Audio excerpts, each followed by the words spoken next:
Journey continues. Even when we fall down.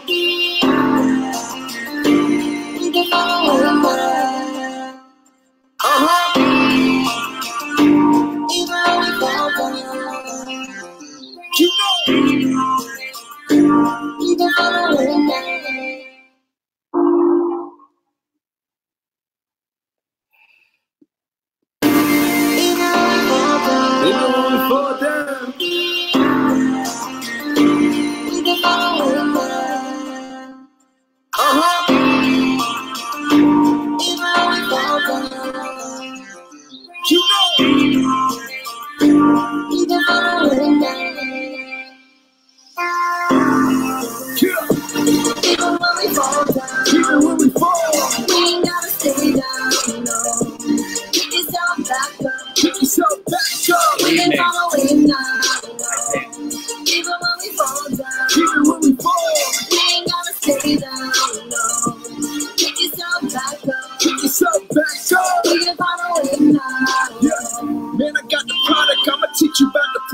Show you how to get through it, make it sound melodic. Toss the pride and ego that ain't doing nothing for you. That's just gonna separate us like putting oil in water. You can rise to the top, think outside of the box, mix a little bit of humbleness with the guidance of God. Get your face up out of the screen. This ain't a movie, not a label, not an agent. This is yours truly. Did it by my damn self. I built the whole brand. Gotta give it back. Every single one of my fans help share the message, share the movement. Buy the tickets, really do this. I'm living proof. There's still a message in the music. So many worry about it. Hit the game, keep cool. Whenever I cut it, Mama always said to be you. I know it seemed hard. I know that you worthy like ain't about a destination. Harvey, how are you, brother? Even when we fall down, even when we fall, we ain't gotta stay down, no. Pick yourself back up. Pick yourself back up. We can follow it now, no. Even when we fall down, even when we fall, we ain't gotta stay down, no. Pick yourself back up. Pick yourself back up. We can follow it now, no. You're not gonna fall off the edge if you in the middle. I hope you listen to what I said and keep it simple. The only thing you gotta change is everything. Taking a shortcut, you becoming your worst enemy. Money doesn't make a man, it only pays the bills. I'm here to give you my heart, not to make a mill. The dollar doesn't have the power to fill up my spirit. Some people gonna sell it all just so they can hear it. I got a message to carry, but they got shit to prove. Sky is not the limit when there's footprints on the moon. How is Maryland? Cold?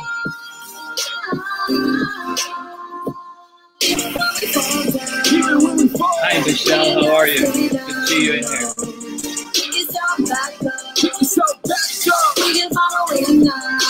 153 days, Sam. It's amazing. My BFF, Eric. Love you. Thank you for being here.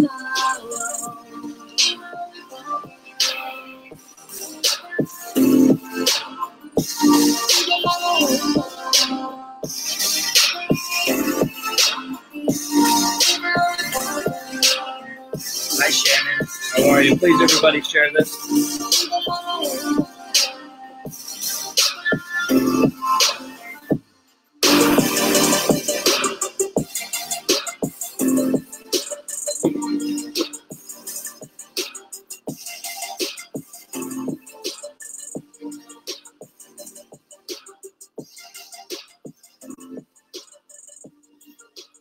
Hi, everybody. Thank you for being here. I've got an admission. I have 100 days clean and sober again, and in being honest with who I am and what I'm about, I feel it's best to let people know on my page, No More Heroin, that I did in fact relapse last fall. I relapsed just shy of 13 months, and that's been my pattern. I have a guest with me tonight. Her name is Debbie Nelson. She's going to be joining me. She jumped on board to help me when I fell off, and I needed her help, and she is a. Hi, Debbie. Thank you for being here. Hi, Higgy. She joined me. She reached out to me because and see me struggle with my relapses, the apparent fatigue and exhaustion that I was going through. She her specialty is holistic treatments for psych medications. She's a recovery coach, life coach.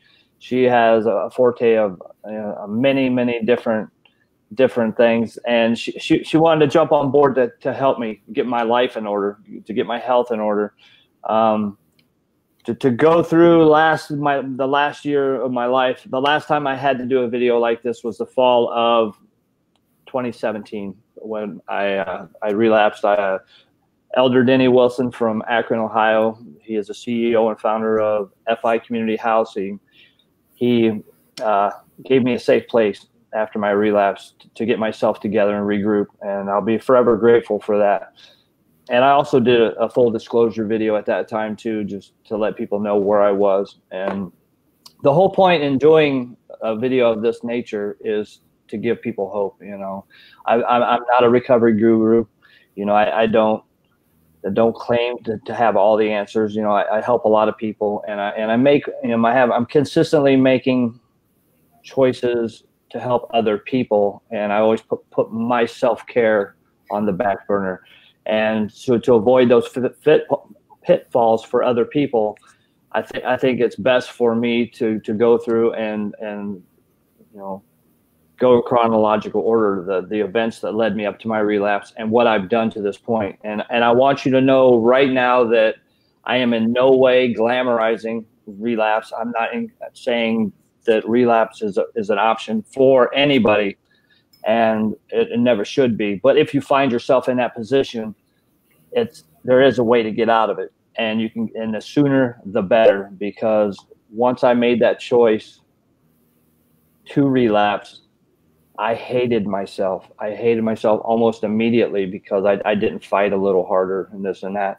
So after I came back from relapse in 2017, I attempted to take some time off and focus on myself, but it didn't last long because with the multitude of people reaching out for help, my willingness to help people and refer people, and then I took a job in treatment as well as I have my own company that I run geared to helping military veterans, A Vision for Veterans Incorporated. I run that every day.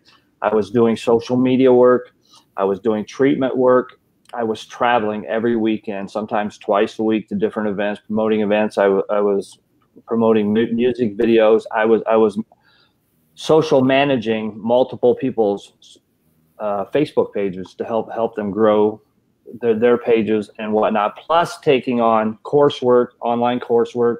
And I wasn't taking care of myself. I was busy doing recovery things, but not recovery.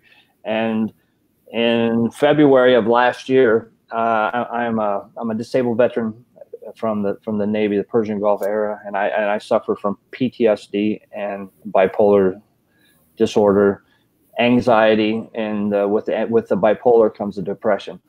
And I was on 8 different medications for that, and they wanted to put me on more because I felt horrible, and I was perpetually fatigued and tired. And I didn't understand why. I had no knowledge of nutrition, how to address that, how to eat better, how to take supplements for that. And Debbie's helped me with that, and during that time also, my hepatitis C came back, and I went through the Harvoni treatment. I had to do another 12-week regimen of a stronger medication, which further depleted my energy levels, and just the feeling of well-being was non-existent. And I was traveling, and during this time I met Debbie, and we'll pick it up from there, and we'll walk the rest of the way through it, because through our interactions, Debbie's guided me through the process of rebuilding my brain chemistry, my brain health. And there's a way to do that. And I suffer from a low serotonin. What is the name of the term for that, Debbie? Well, you actually do. You have low serotonin, and that's why people get put on SSRIs. They'll get SSRI. And all of these things, I always say, you know, every component of recovery is important. So a lot of people get upset when we start talking about the biochemistry. They feel as if we're negating the spiritual component. Every part of it is important. Nothing is less important. The problem is that what I found in recovery is that we don't pay attention to this really vital piece. All we talk about is all the spiritual component. And what's happening, which is a shame in the recovery world, is we walk into a treatment center, I abused two things. I was an alcoholic and I abused Adderall, and I walked out with 5 psychiatric medications. And then what happens is we walk out of treatment and we say, well, now I'm going to get my insurance changed. I don't have the money for this. I don't feel good anymore. And we take ourselves off. We don't realize how vulnerable we are to relapse. So like I had said, we talked before, no one should ever take themselves off of medication. Yeah, please don't do that. I didn't complete the story. In February of last year, the VA Medical Center wanted to put me on more medication to handle my symptoms of my mental health disorders. And then they, you know, with the added medication, they wanted to give me more medication for the side effects. And I just said, no, you know, I've had enough. I can do this. I can do this on my own. That's my addictive thinking. You know, that's the flawed thinking. And, you know, just running my life on self-will. I cold turkey myself off of 8 psych medications, and it was a very rough period of time. And when I told you this, you were appalled and scared for me, because you know it's just so unhealthy to do that to your brain. But before we continue, please introduce yourself and what you do, who you work for, and. Well, I'm Debbie Nelson. I have 2 things. I work with Alternative to Med Center in Sedona. So, and their specialty is holistic mental health, primarily. Ironically, we get a lot of people who've gone through treatment who now come to us to get off all of the host of psychiatric medications they were put on. But we also do addiction recovery. So I was introduced to this form of treatment when I got out of treatment myself. I got trained in energy healing. And then I got associated with the Alliance for Addiction Solutions. And when we start getting associated with that, then all of a sudden a light went off in me.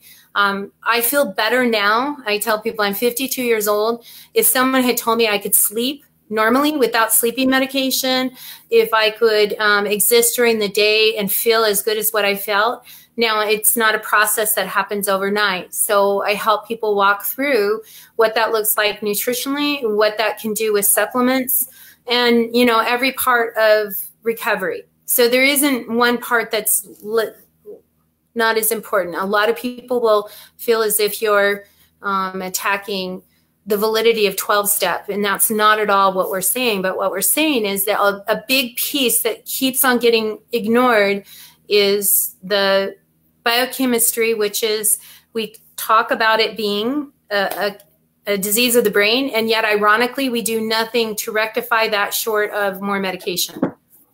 Absolutely. And you know, and going through the post-acute withdrawals, the withdrawing from the psych medications, I thought that I was failing in my program. Like I had to do more meetings. I had to work my steps harder. I had to have more interaction. I had to pray harder. And the one aspect, the disease of addiction is threefold. I never addressed my health. You know, the physical component, the exercise, the clean eating, you know, taking supplements, getting the proper amount of sleep. I have run my life on, you know, fueled on stress and exhaustion for a very long period of time. And I can look back at my videos from this time period last year, and I'm horrified at my physical appearance. And people were saying that I was high in my videos. I was just physically and mentally exhausted, you know, and I came to a point of relapse. You know, I was devoid of all feelings, all joy. You know, I was in that pit of depression, like I was actually had been using. I was in that frame of mind. I was a shell of a person. There was no joy. And when I can't find anything to gives me joy or bring me any kind of relief, I know, and I'm programmed for that because I'm a drug addict and an alcoholic, and it led to my relapse. And it was very short. It was very painful, and I ruined a lot of things. And with us doing this video, I want people to know that there is a way out. There are so many people out there that are lost in addiction right now that had some clean time before. There's addiction professionals out there that are working in the field that are in relapse. We are losing advocates all the time from relapse. You know, they're ashamed. They're hiding it because their money is tied into their, you know, into their occupation, and they're afraid to tell anybody about it. Well, that's what I commend you about. I mean, when you came out, the first thing I said was, oh, thank goodness, finally, there's someone willing to have the courage to actually come forward and say what's going on, because you're not alone. I think that there's a huge population of people that just simply keep it on the down low. They don't talk about it. Yeah. You know, so, and really what fuels it, like, I love when you talk about prior to you having the relapse. I said, well, what was going through your head? And you're like, I felt so physically bad. I mean, describe a big part of what fueled it was you lacked the ability to feel good. Right. Yes. Physically good. Physically, right. You felt so poor that all you craved was the drug you knew that would make you feel better. Like, absolutely. You know, I craved Adderall. I mean, I kept thinking, I don't know how I'm going to live the rest of my life without that drug. I had abused it for years, and my first thought was, I don't know how I'm going to not have that.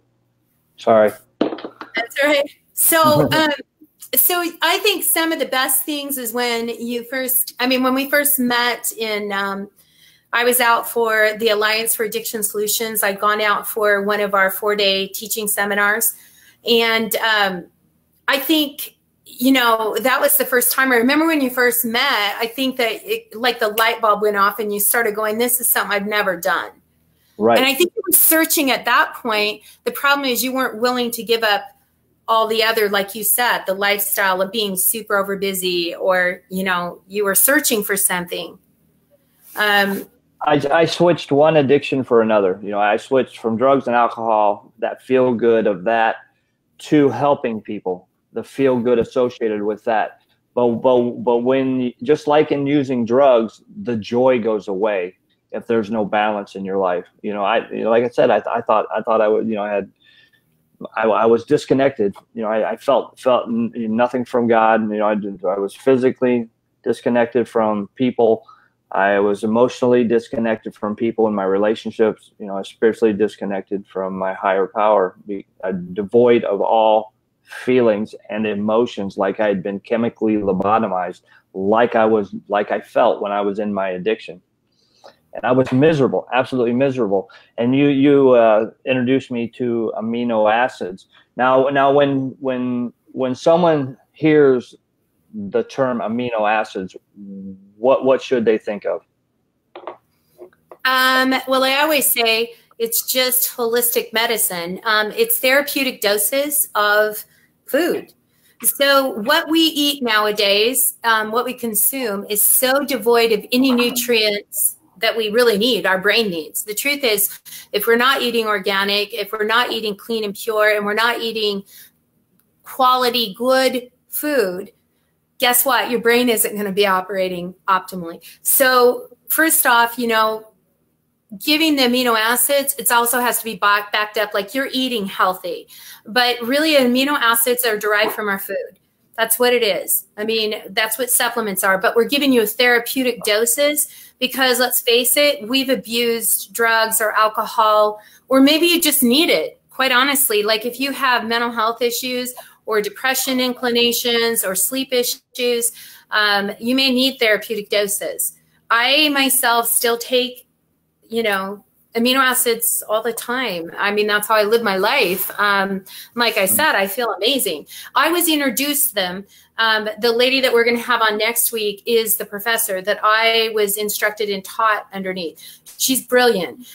This activism group that's been going on really wasn't, it's not about money. It's about spreading the word about helping people stay in recovery. Like for me, the minute I saw you and I saw your skin tone, I saw that you were tired and fatigued. It's not about money. I want people to get this. I want them to get this education. I want people to get, wow, I'm sick of seeing people relapse and die. Well, I am. Me and I feel the same way. And I do not want to be a statistic. I don't want to be a martyr. I want to have a place in this world and in this community if I choose to have it. But I have to take care of myself. And when it comes, everybody tells you need to practice self-love. So in your opinion, in your education, what does self-love look like for someone that's new in recovery? You know, what should that include?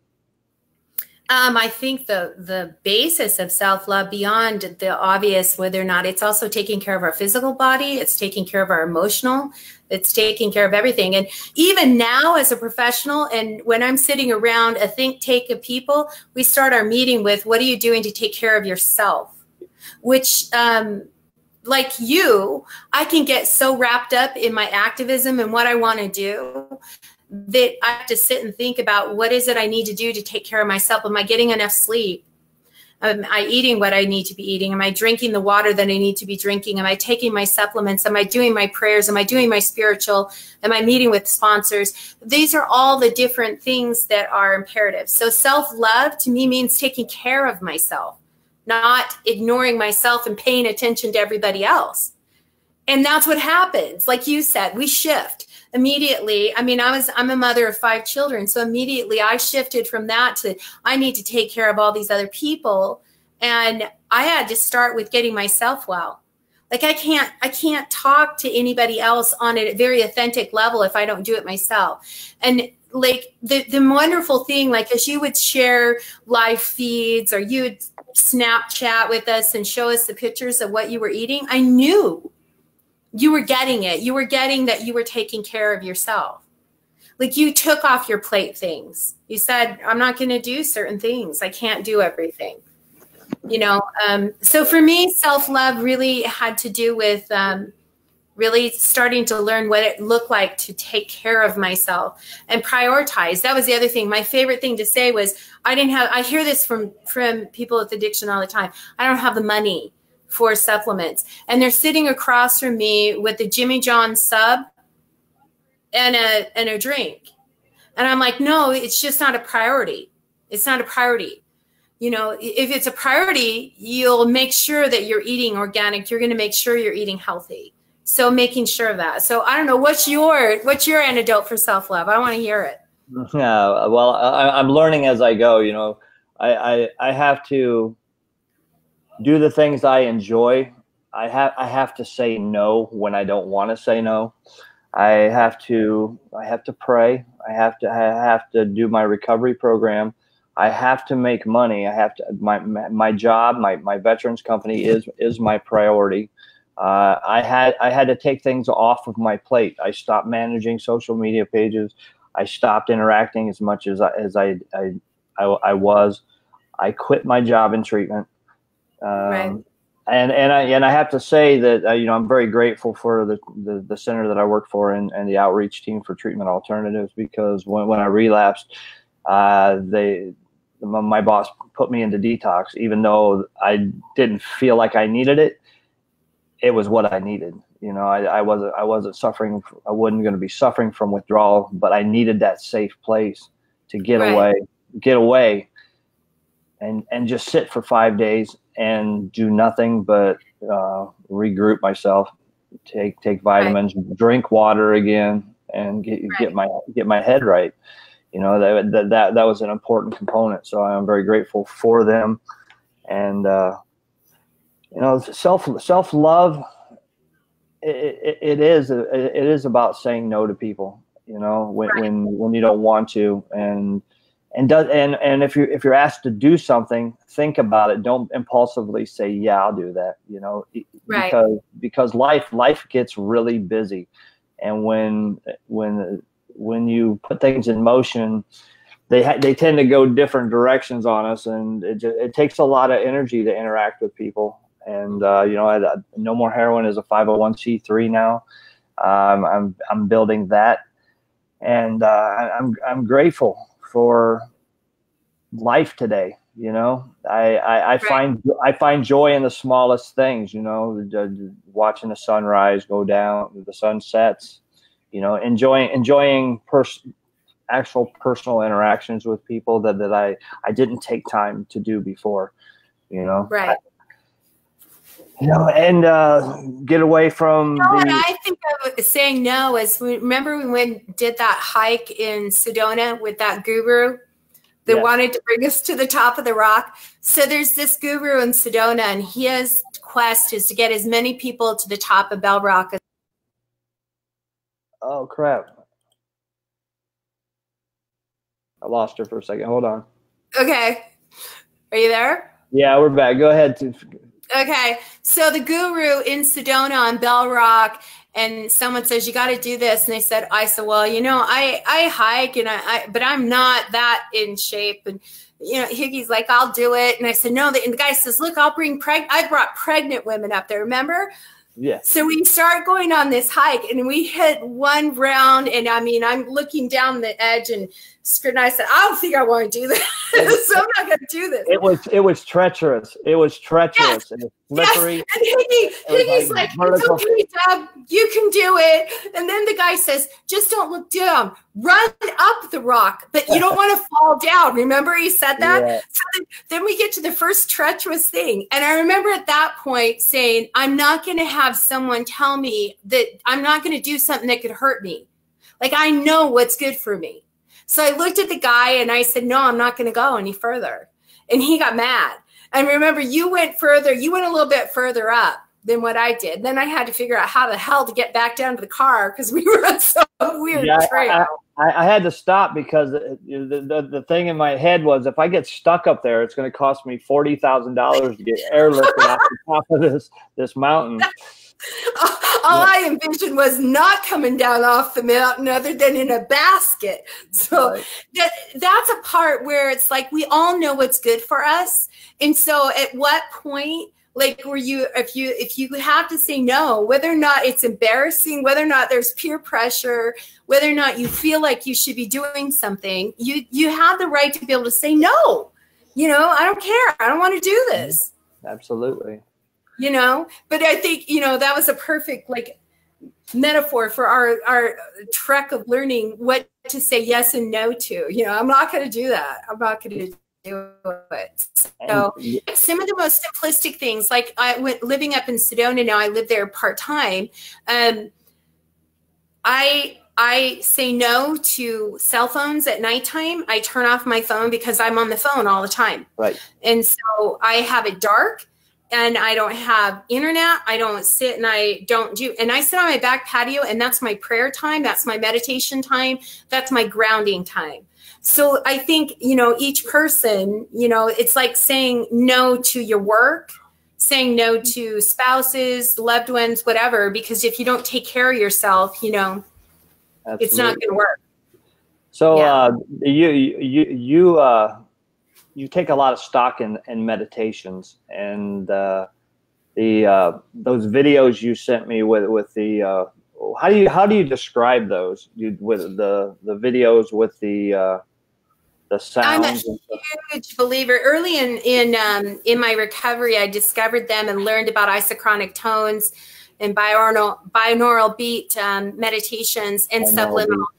Yeah, so. Subliminal, it's just like we walk into the movie theater and you don't even see it, but it's telling you to go buy popcorn. You're like, I think I need popcorn. I'm going to go buy popcorn. So I tell everyone to go on to YouTube, and YouTube, you can make your own ones that sound right and feel right for you. But subliminal, you can retrain your subconscious brain, and The isochronic tones are the tones that your brain makes at any given state. So we can recreate those vibrations. It's science. We can recreate those vibrations within our brain for happiness, joy, serotonin, anything that you're struggling with. It's absolutely amazing. But early on in my recovery, I was in, you know, a sober living house with 16 girls, 16 women, which isn't necessarily always fun. And I was known, I would always have these headsets on. And I became a huge believer because I noticed how much it was just changing my mentality, and people noticed it about me. I noticed it about myself, that I could shift. I could go in and be in a horrible mindset, listen to something all night long, and by the next morning say, okay, I can deal with this. In combination with meditation, prayer, I'm a huge believer in prayer. In the morning and every night. I mean, the first thing you should do, you wake up, you land on your knees and set your day. So in between times, this is the science. And it's when we're talking about recovery, it's just one more tool. So, you know, why not? The alcohol companies use subliminal advertising all the time. Why wouldn't we want to use this to reprogram our brain to keep us in sobriety? So you can go onto YouTube and look up isochronic tones, subliminal, find and follow people that you like. There's all different artists. There's ones that have music, ones that don't, and it'll be just the vibration. I don't like just the vibration ones. Mm-hmm.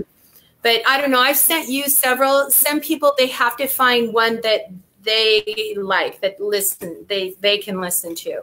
But most of my people find great relief and enjoy that a lot.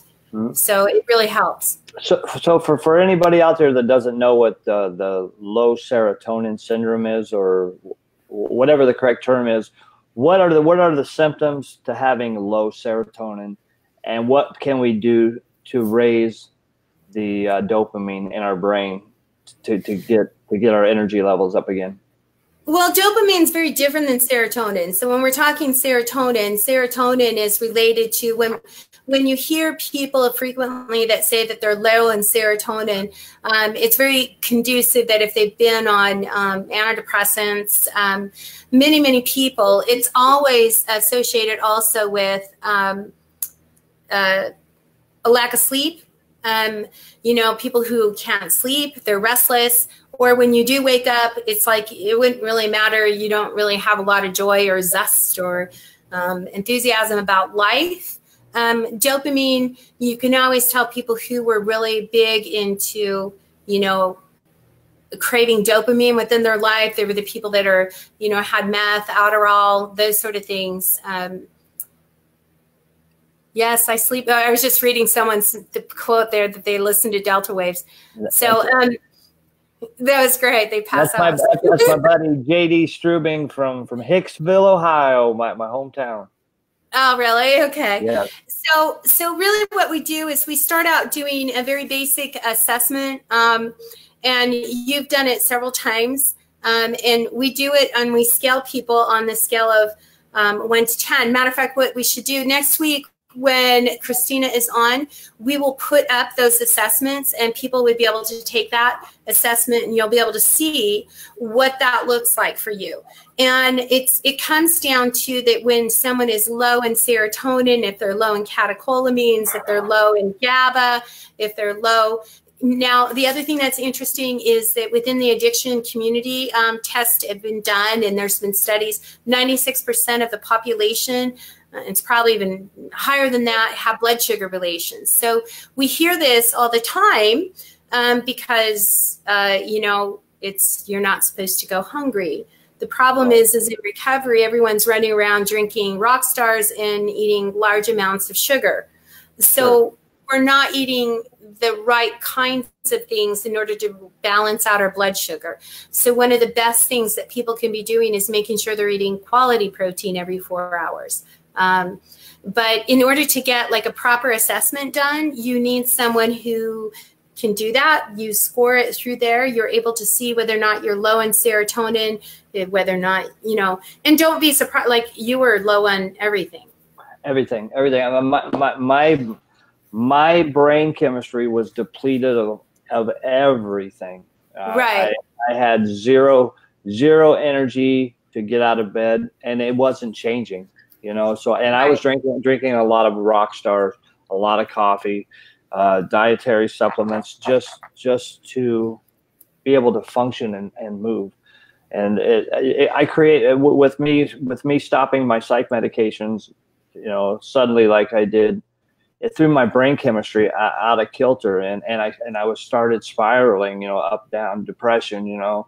And then when you're in depression, for myself, the suicidal ideation, the traumatic memories from PTSD were coming back, and then I would go into a mania where I would just do a million things at one time and not do any one thing well. And it was a very horrible time in my life. And with me staying busy, I just pushed myself harder, you know, and I thought I was going to come out of it, and it didn't work out that way. So, you know, and everything that we're talking about is everything you're not supposed to do in your recovery, you know. Well, one thing I always like to talk about, Higgy, that we don't talk about with the brain in comparison to anything else is, if you broke your leg, nobody would say, go lay on the couch, you'll get better.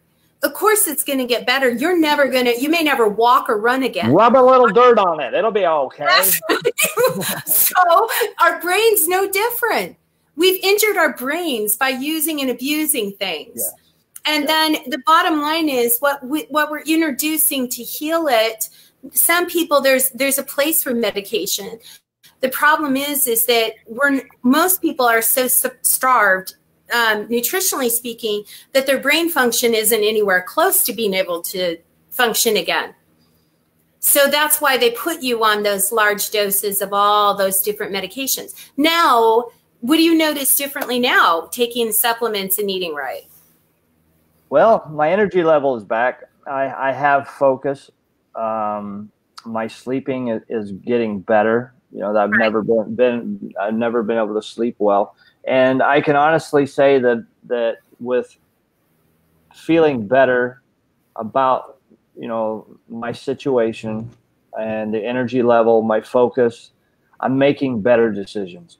And I'm able to practice that self-love because I'm able to weigh out the options better. You know, does doing this make sense? Does it make sense? And what value is it going to have in the long run? And it's just, for me, balance has never been my forte, ever. So this is something that's addicts in general. We're all extreme. And I want instant gratification. I want that feeling of power that comes with making that drastic decision, you know. And and I feel I have the best, you know, I have the best survival skills out there, you know. And one thing I want to touch on, in coming back from relapse and letting everybody know and being honest, people want to ask me, what was your last, what was the final thought you had before you picked up? And I just said, fuck it.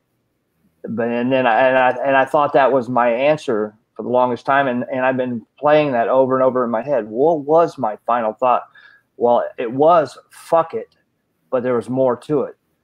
I gave myself permission to relapse because I have that pattern of being able to pick myself up.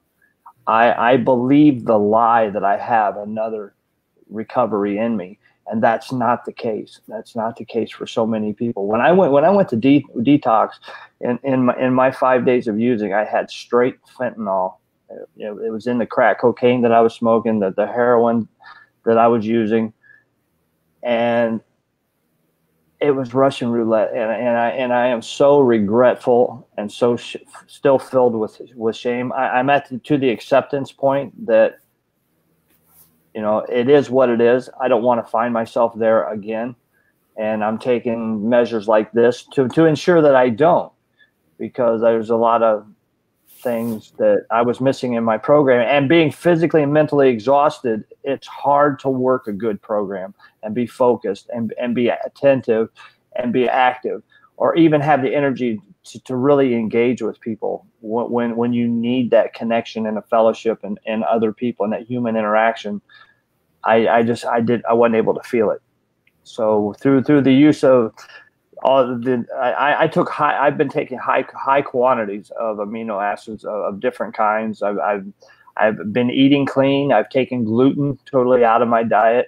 I exercise almost every day. I've dropped 22 pounds, and my energy level is coming back. The joy is coming back in my life, you know, and it's not something that happens immediately, but there's some satisfaction in knowing that I'm making progress and that I'm doing the absolute best I can today. And I'm so glad that I got out of the relapse as fast as I did, and that I have people like you in my life that took an interest in me because you recognized what I was going through, and you knew I wanted to do better, but I didn't know how. So that's the value of being able to reach out to somebody and knowing people that are in positions to help you, and being honest about it is the very best thing you can do, man. And if you're anybody out there that's on the verge and they're toying with that idea of relapse, and know that it's not worth it. It's not worth it. It will rob you of every joy in your life even further. It will.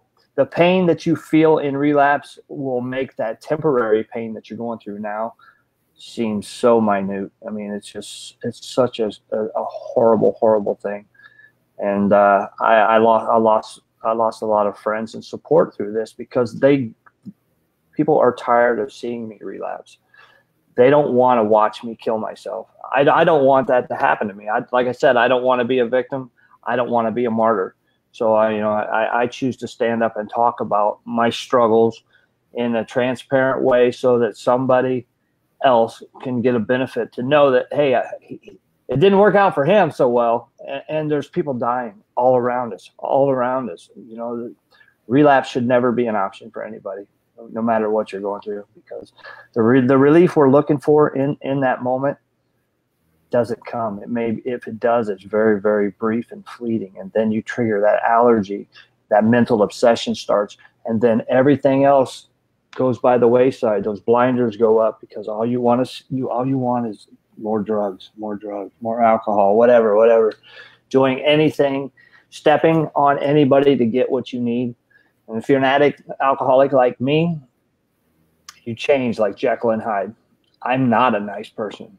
And I'm a pretty tall, I'm a pretty big guy, and I can be very physically imposing, and I don't want to be that guy no more. So I'm grateful.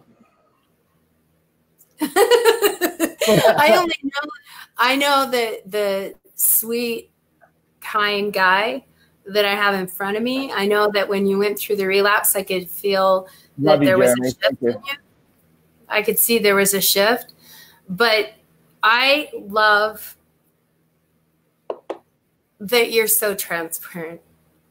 I think that's the part that it's awesome that you're doing this, because you did come back, and you have come back in an amazing way.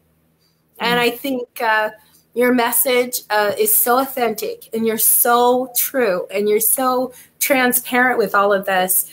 But this is one more tool. And that's all I keep saying is, if we keep on adding, I don't care how many tools we add to people, let's just keep doing this until we get it right. It's impossible to say that we're doing something right if the relapse rates are as bad as what they are. We have to change something.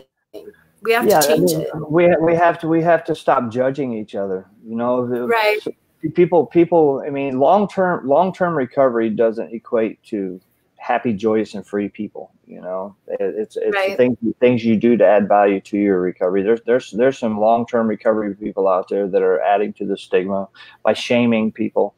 And you know, I'm sure there will be more shaming, because I thought twice. I wanted to wait. You know, for me, I wanted to wait until I was solid back again, instead of just blasting it out there. Oh, he relapsed again, because last time I made it public, I went through 10 to 11 months of internet smear campaigns, just being terrorized by certain people, fake accounts on Facebook telling me they wish that I would overdose and die. You know, what kind of shit is that? You know, and I'm just grateful that I had a great support network to help me walk through all of that and not do anything that would give me permanent consequences for a temporary reaction to someone else's hate. There's so much hate out there. There's so much judgment. There's so much competition.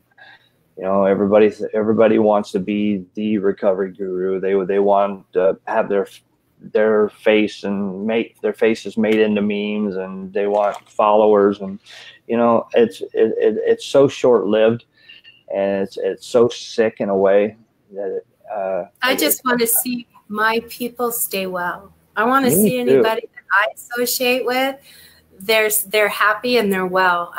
None of the rest of it. I feel like all of it will come, but that's not the mission. The mission is this. The mission is meeting one person that we can reach, that we can help get to the other side. That's all. And you're like, tonight, you look amazing. I mean, you can see in your face. You can see. I was really nervous. I don't know. I was afraid I was going to screw this up somehow, and I, you know, I work hard to empower other people, and I kept telling myself what I tell other people: you can't screw up your own story. Speak your truth, and the right people will be listening. Will understand, and you'll be able to connect with that person, with those. You know, people. It's funny. Before we started, I almost said, wait, we need to say a prayer before we get started on this, because I honestly feel like that carries it, you know? It does. The right people will hear this, and it'll reach them. It'll make them feel good. Kim Casey wants to know, how do you not relapse? I mean, it depends on. I always say that you build a fortress and you never stop fortifying it. So when you start with one modality that works for you, don't stop with one thing. I hate when people don't pick up, don't do anything, but just never stop fortifying what your safety zone and your buffer is. Hey, I got to give a shout out to the Climb for Recovery guys. The guys we trekked up Old Speck Mountain. Those guys have been rock solid in my life since my relapse. They haven't judged me. They actually brought me closer into the fold. We're planning more recovery outings. You know, we're going to be hiking a lot more. You know, we love and support each other. So I love you guys. I'll be seeing you in Baltimore this weekend for the Cloud Gang show. The intro song was Be Rain, Find a Way. It's about picking yourself up when you fall down. You don't have to be a victim. And I really want to impress that on anyone out there, that you don't have to be a martyr. You don't have to be a victim. You don't have to die and leave a painful memory to your loved ones. You don't have to. If you're out there and you have relapsed, feel free to reach out to me or Debbie. You know, everything will be handled in total confidentiality. I know there's one major advocate out there that helps other advocates, and the relapse rate for people that work in the professional side of it, you know, the addiction treatment space, Advocacy is very high, and a lot of them that relapse don't make it back. They die. Right. So I'm very grateful for my second chances. I'm grateful for your support, Debbie, your sharing of knowledge. You want to introduce the other two ladies? I have a team of people that came on board and to dedicate they donated their time to me to help me get my health right, my brain chemistry right, because I used drugs and alcohol for over 35 years of my life, and I stripped everything good from my brain, and I never really addressed it before. And they helped me get my nutrition right. They helped me get my the aminos, the supplements right. They helped me Debbie's helped me with my spiritual connection. She got my chakras cleaned. She got my had hooked me up with a Reiki specialist, to get my aura cleansed. I mean, there's a lot of power in a human body, and it's detectable on films, and it all. We're spiritual beings in a spiritual world, And we have to be armored up in this, especially in this business and in life and in dealing with the world. We have to be in good spiritual condition. Is that right? Yeah, absolutely. Yeah, I mean, Christina Veselak is, I always call her, she's the amino acid lady. She's phenomenal. She's the one that knows everything inside and out. She's the one that's taught me. Patty Reese knows everything about nutrition frontwards and backwards. So when you went through that relapse, I said, let's pull a team together. And I brought the people that taught me, that are the powerhouses that I felt within this. And they've been doing it now. Christina's been, she has an academy that she actually instructs and teaches people this. And Patty actually coaches people also. So we kind of constructed this powerhouse team that would help you and what they could do. Now, Christina's, there isn't anything, you know, she goes through all different aspects. So each one of us, like I said, I continued my journey on with alternative to meds. I'm closely affiliated with both of these ladies. I owe my life, honestly, to everything that I've been introduced to. I mean, I've been introduced to that very much so. Very knowledgeable, and Christina, she is the head of the addiction, the Academy for. She's in the Academy for Mental Health and Addiction Solutions. Yeah. She says, I like working with chronic relapsers. We got you, Higgy. She does. She does. She really loves it. Yeah. And she also certifies people to become these nutritional recovery coaches and different levels. These are bona fide courses that you can make a living at and use your knowledge to help other people. So there's more than one way to help people in this field than social media advocacy and working in treatment. Right. I mean, this component of it is so vital because it's something that most people, like I said, overlook. I currently have at Alternative to Meds 3 people who have long-term sobriety and clean time, who got put on large amounts of psychiatric drugs, who've now come to our center to have us help them get off. And like I said, it's not a fast process. You don't take yourself off of those kind of medications overnight. You have to re-heal. I always say what we produce is a biochemistry boot camp because it doesn't happen overnight. We have to start retraining the brain. Oops. You know? Yeah, when I was in Sedona, if you ever have the opportunity, anybody out there that wants to travel out west, Sedona is an amazing experience. Not only is the scenery beautiful, but it has a high level of energy coming from the earth, and it's made for healing. And there you'll run into all kinds of people, you know, people there that are into the metaphysical healing. We were hiking. All right, I gotta get my charger. Hang on. Okay. That's what I took off. Hang on. Like it's ready to die. No more heroin up there. You guys could. There. Here we go. Like and share. No more heroin. Yeah, there we go. Very good. Yeah, Sedona is an amazing place. I'm really blessed to live there and be associated with the people that I'm associated with because, you know, they practice environmental medicine. They practice a lot of different forms of helping people their bodies heal beyond the metaphysical and obviously the spiritual and every form of therapy that you possibly could invoke for getting a person, for helping a person get well. So I get to work with amazing professionals and I'm associated with them and love it. So anyone that wants to know anything about that, they're welcome to contact me. Anyone who's interested, who needs sobriety coaching, you can contact me afterwards. And, you know, if you just need information, like don't hesitate to just contact me. And like I said, for me, this mission isn't just monetary. It's not. It's a deeper message for me. You volunteered your time for me, and I would greatly appreciate it because it's had a profound effect in my life. And the benefits are being revealed every day. Oh, they are. As I go forward. Yeah. Well, that's me too. So that's the thing. The minute I started to get this, I was like, nobody ever told me I could feel this good.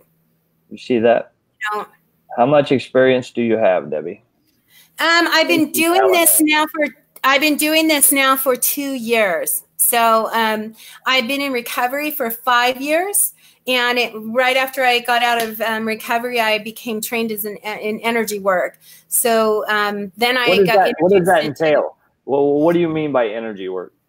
Well, everything is energy that's literally around us. So we can heal energy in different ways and release energy and be able to help a person. And I noticed that with myself, I got introduced to it by someone who did work on me. And I noticed such a profound difference. It was leaps and bounds for myself that I had to get involved with it. So I became trained in it. And then I brought it back to the recovery world because so many people, all of our emotions are trapped energy. So, you know, basically being able to help a person work through that and do energetic sessions with them. You really have to, I always do, on Metanoia Guide, I have 15-minute trial sessions that people can have so that you actually get to experience it. And that's the best way that I always say. So you're welcome to go on to Metanoia Guide and I will do a trial session on you and you can do it. But I also can do, that's your Facebook page? That's metanoiaguide.com. So I actually have, yeah. Or my Facebook. It's linked to Facebook. So, you know, so basically what happened was right afterwards, when I finished my treatment, I was really upset with the amount of medication that I was put on. And I started seeking holistic solutions.